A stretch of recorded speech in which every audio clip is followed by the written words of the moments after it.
काही दिवसांपूर्वी महाराष्ट्र राज्याचे माजी पोलीस महासंचालक संजय पांडे यांनी त्यांच्या पक्षाकडून सेवानिवृत्त सहाय्यक पोलीस निरीक्षक शामराव भोसले यांना देवळाली विधानसभा मतदारसंघाची उमेदवारी जाहीर केली होती।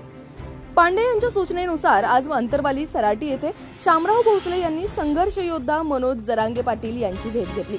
दरम्यान संबंध महाराष्ट्रातून विविध नेते मंडळी पक्षाचे पदाधिकारी जरांगे पाटील यांना भेटायला जात असतानाच देवळाली विधानसभेचे इच्छुक उमेदवार शामराव भोसले यांनी घेतलेल्या भेटीमुळे नाशिक जिल्ह्यात सेवानिवृत्त पोलीस कर्मचारी देखील त्यांच्या राजकीय वाटचालीत जोडले जात आहेत। रिटायर्ड पोलीस कर्मचाऱ्यांसाठी स्वतंत्र राजकीय पक्ष असावा असे मत संजय पांडे यांनी मांडले होते। या संकल्पनेला दुजोरा देत त्यांच्या कार्याची माहिती जरांगे पाटील यांनी शामराव भोसले यांच्याकडून घेतल्याचे कळते। दरम्यान शामराव भोसले यांनी महाराष्ट्र माझाशी खास बातचीत केली आहे, पाहूया। संघर्ष योद्धा जरांगे पाटील यांच्या अंतरवली सराटीमध्ये जाऊन आज नाशिकचे शामराव भोसले यांनी त्यांची सदिच्छा भेट घेतली होती।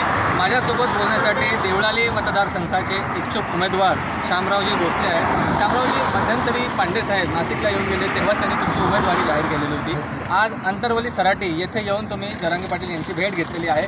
काय एकंदरीत या भेटीचा निष्कर्ष होता?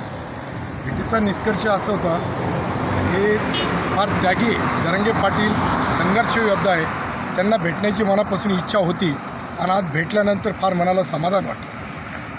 तर आमचे जे DG साहेब, माजी DG संजय पांडे साहेब, विचार मंच यातर्फे संजय पांडे साहेब नाशिकला आले होते, त्यावेळी आमची चर्चा आली की आपल्याला जरांगे पाटलांना साहेबांना भेटायचं। त्या निमित्त आम्ही त्यांची आज तारीख घेतली, साहेबांची त्यांची मुलाखत करून देतो आहोत। आणि मी सुद्धा 126 देवळाली मतदारसंघातून इच्छुक आहे आणि मी पूर्वीपासूनच कामाला लागलेलो आहे, त्यामुळं वातावरण फार चांगलं आहे। जरांगे पाटील हे